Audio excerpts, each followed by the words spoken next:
with Isaiah chapter 47 and 11, therefore shall evil come upon thee, thou shalt not know whence it ariseth. Mischief shall come upon thee, and thou shalt not be able to put it off. And desolation shall come upon thee suddenly, which thou shalt not know. All praises to Yahweh, Ba'ashem Hawashai, Wahara Kakadash. The honors, the elders, and the apostles, the great millstone, Shalom to the hopeful elect, the seeking and be the elect of the nation of Israel. That scattered abroad amongst the heathen, some look like the heathen, but given 144,000 preachers, teachers, and prophets, Shalom. And that's all we're going to see. Alright? That's all we're going to see. Hey, when you get Job and Yahweh Shema Shai is bringing all this, and he's allowing Esau to do it, which with him doing it, he's bringing out his own system, his own empire. And we get Job 24, excuse me, 17. It says, for the morning is to them being Esau, the elites. For the morning is to them as a shadow of death. If one know them, they are in the terrors of the shadow of death. All right, and this is what they bring forth. This is what they do. All right, now, real quick. Esau is the face of the elites, and Trump is the face of the elites. All right, being the head man over here in the United States. But it's many faces for the elites. They're not the elites, but there are many faces for the elites, like the technocrats, BG, Bill Gates, all them guys. These people are causing everything to happen, and they are happy and excited because they're bringing forth this new order. All right? And when you go into the pale horse, that's talking about them. They are the riders of the pale horse. And you get Isaiah 19 and 4, right? It says, and the Egyptians, the American citizens, will I get over to the hand of a cruel Lord, Trump, and the fierce king shall rule over them, said the Lord Yahweh Shema Shai of hosts. Now we know everything that they're doing is for a reason. It's so they can establish this new world order. It's so they can bring these things into play. All right? Now you get right here. We'll get that last. Let's get this right here. Because this is what's going on.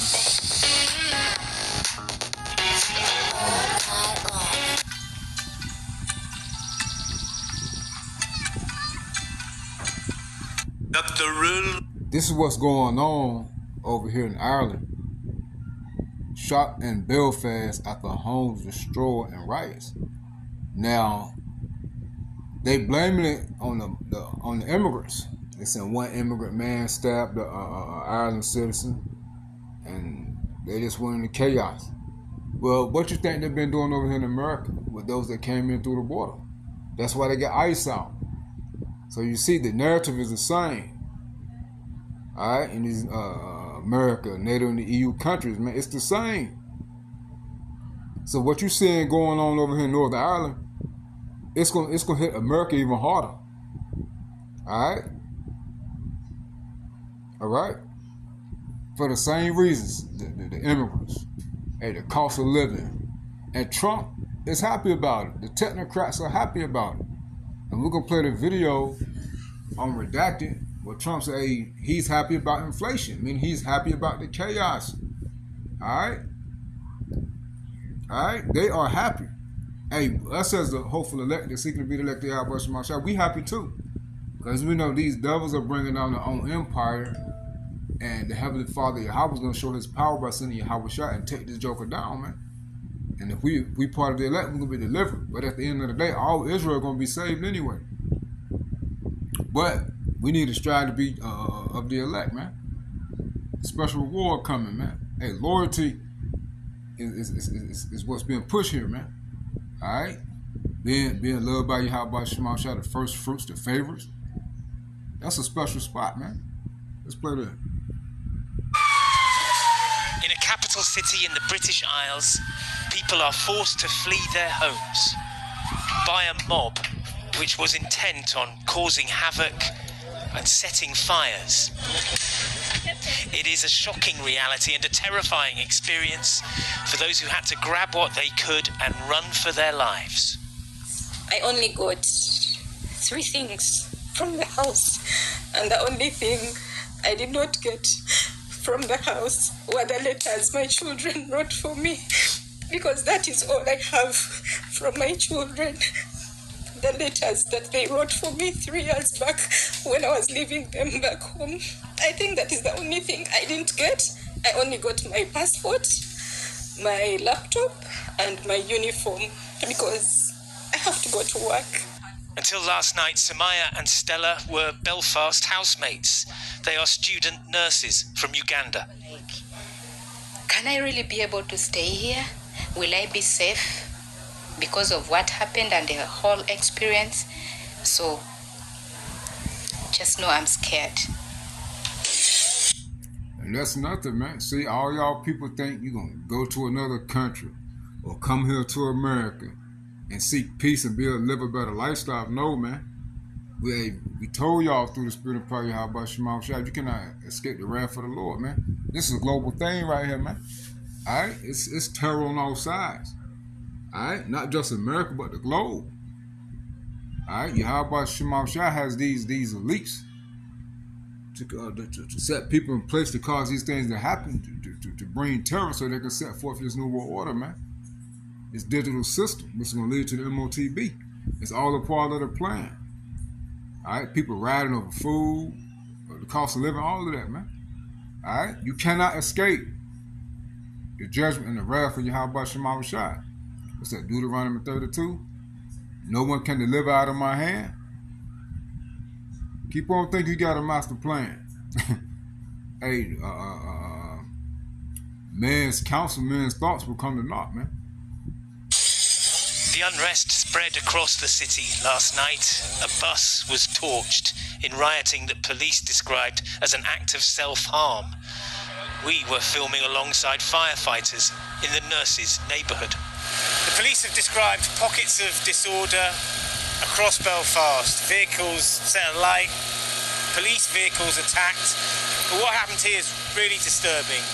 Houses, homes burnt out. 2 of them just around the corner and one behind me. The unrest was sparked when video of a man being stabbed in the street in North Belfast was shared on social media. This morning, the suspected attacker, a 30-year-old Sudanese man called Hadi Al-Odid, appeared in court charged with attempted murder. The authorities then repeated their calls for the disorder to stop. People are horrified, people are living in fear, and I think the message that we send very strongly is, 1, a message of calm. We do not want to see this type of behaviour on the streets. 2, we need to say very clearly that we say no to racism, sectarianism and any kind of hatred out there. There has been another call for calm from the relatives of the victim of the knife attack. Stephen Ogilvie has lost an eye and has injuries to his neck and back. His family say they don't want this tragedy to be used to divide people or fuel hostility. Peaceful protest, they say, is the only way forward. Geraint Vincent, ITV News, Belfast. And a lot of the people out there that look so-called white are actually Israelites. When you go back, when the Israelites were ruling in Europe, a lot of them are actually Israelites, man. I love the accent, man. You know, but yeah, a lot of y'all might think y'all so-called white, but no, a lot of y'all are actually Israelites. A Southern Kingdom are piping them women down over there. Well, our Northern Ireland reporter Stuart Robson is at Belfast City Hall. Stuart, astonishing, horrifying pictures. Belfast, a city in shock tonight. Yeah, certainly, Mary. That's an accurate way of describing. Yeah, they call them black Irish. Even though they look white, they call them black Irish, meaning the skunk. You know? Look it up. And clearly today in the city, many businesses didn't need a protest to take action. Even a rumour of one taking place, in light of what happened yesterday, was enough for them to close their doors early or not even open today at all. Now, throughout most of this afternoon, the city has really been like a ghost town, and no more so over the last couple of hours, when what should be the hustle and bustle of a midweek rush hour, well, the streets have been completely quiet. Now, a lot of that is down to there being no public transport. After a temporary pause on bus services this afternoon, Northern Ireland's public transport provider Translink decided to stop all buses at 5 o'clock and all trains to stop operating at 6 o'clock. Now, we don't expect them to begin operating again until tomorrow morning. And bar a few travellers making their way out of the main bus and train station in Belfast today, many had already made their way home. Now, statements were also issued today from education and health bodies, respectively. The Education Authority said that a blanket closure of schools would be neither practical nor proportionate. But meanwhile, and perhaps most strikingly, all health trusts here issued a joint statement saying that the current unrest is having a profound impact on all services and that the disruption is making normal operations increasingly difficult. They also condemned any intimidation of international workers. So even without violence today, the prospect of such is having a widespread impact, not just on public services, but on people too. Stuart Robson in Belfast, thank you. And that's coming to America, man. And you can watch the rest of that video.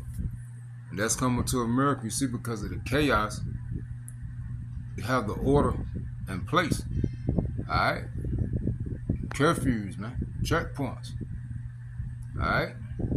That's coming over here to America as well. Because of the cost of living crisis. You know, no jobs, little to no jobs, being lied to, being treated unfairly. And immigrant situations, man. Second Esdras 15 and 14, woe to the world and them that dwell therein. So you see, it's not just talking about America, it's talking about the world. Esau was putting these things in place so they could bring forth laws, legislations, man, this new beast system, man, with new laws. Alright? A new way for the sword of their destruction draweth nigh. One people shall stand up and fight against another, and swords in their hands. There should be sedition among men, and debating one another. They should not regard the kings nor princes, and of course their actions stand their power. See, these people not gonna back down, man. These people fed up. It says, what's the result? A man shall desire to go into a city and shall not be able. You see, just like we saw in the video. Curfews, checkpoints, businesses shut down. That's coming here, man. Alright? For because of their pride, the city shall be troubled, the house shall be destroyed, men shall be afraid. That's what we saw, but it's gonna be an all-time high over here. A man shall, and it's gonna be more buildings destroyed and a lot of death. A man shall have no pity upon their neighbor, but shall destroy the house with the sword and spoil their goods because of the lack of bread for great tribulation. That's why these things are going to be done, man. Alright? Now let's get right here with this cruel Lord. Real quick, we'll play the first couple of minutes. Redacted. Well, inflation is the highest we've seen in 3 years since President Biden decided to... It says U.S. inflation skyrockets as price hit 3-year highs. What is really happening? Prophecy. Alright? Send billions of U.S. dollars to Ukraine for that war. Now that President Trump has decided to also spend taxpayer dollars on a war with Iran, this has also caused a global supply chain crisis, and inflation, once again, is through the roof. Here is the data from the Bureau of Labor Statistics. Consumer prices were up 4.2% in May 2026 compared to May 2025. You probably did not need a government report to tell you that. In fact, just recently, I was looking at our electricity bill. I noticed that we're paying price per kilowatt hours 6% higher just per kilowatt hour than we were in May of 2025. Just the energy company raised the price. Their costs are up. We already know gas prices are up 40% since the war began on February 28th. Food prices, take a look at this, up 3.1% only if you cook at home. Overall food percent is up 3.1, but food that you eat out has gone up only 2.7%. Now, I was at 7-Eleven the other day, and the guy checking me out, he's like, it's cheaper to eat out. It's too expensive now to cook because, you know, you buy the ingredients, they're so expensive. And I thought, what if that's the plan? They just don't want us to cook at home anymore. We could just buy cheap, terrible food. Yeah, exactly highly right. Processed food keep you in this like cycle of. Well, not necessarily Uber Eats, but as he was saying this, I was looking at the like $1.99 hot dog. I'm like, sure, that would be a ton cheaper than like the chicken I'm about to make at home for my family of 5. Of course, it scales, but it is expensive to cook for yourself now. It's incredibly hard to justify. And I thought, the 7-Eleven guy, he was onto something. He knew exactly what he was talking about. He ain't no shit. We did a lesson speaking on that a couple weeks ago. Get your basic meat, your basic vegetable, little salt and pepper, that's all you need, man. The time of making lean cuisine and all this, man, forget all that. Y'all keep on trying to live high. Hey, like they say, how off the whole champagne tastes a bit of money. You better stick to the basics. It's not cheaper to eat out. But hey, do what you want. But the hopeful elect, you know, come across this video, you know, Lord, will you take heed, you know, you apply wisdom. Does the Trump administration care because Trump campaigned on reducing inflation? No, he doesn't. Here today, he says he actually likes inflation. So that was a campaign lie. Watch. This is not a tiny home. It is a backyard power room. 490 square feet, planned like a real home. Built with SIPs. That means speed, insulation, and performance. Campaign lie. Watch. Sir, Mr. President, about the latest inflation number which came out this morning. Could that be a No, I love it. The numbers were great. You know what I really love? I love the inflation. You know why?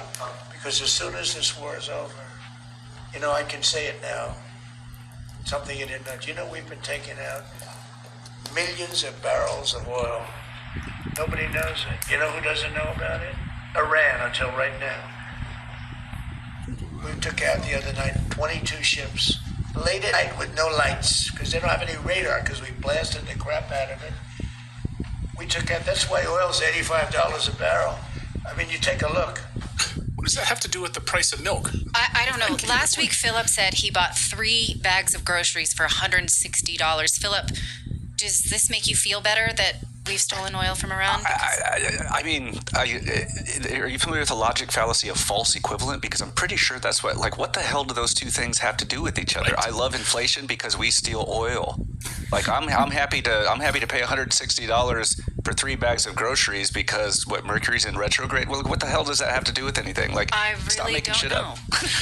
Also, you know, from the perspective of someone who runs a small business or someone who's driving themselves to work, obviously high prices, high gas prices, cutting into their profits. So if you're someone, like I said, who drives and delivers windows or something like that for a living, you are taking home far less. You are able to buy less. You cannot feed your family quite as comfortably. Everything's a stretch. And he's saying, well, look, before we were doing well, so we had to do this war because I surmised that we could afford it, when inflation has never been negative since he's been in office. So again, I'm not sure, you know, why he would love it, but the average person obviously does not. Our guest today is Steve Ebrim. And we're going to stop it right there, man. So you see why people going to turn up. It's going to be full of chaos. Let's be ready to second address, man. Trump has always lied. He's a lying ass dude, man. But hey, he love it. Hey, us as a hopeful elect, we should love it too. Cause we about to get up out of here. Hey, stay prayed for the names and how about you, Marshall?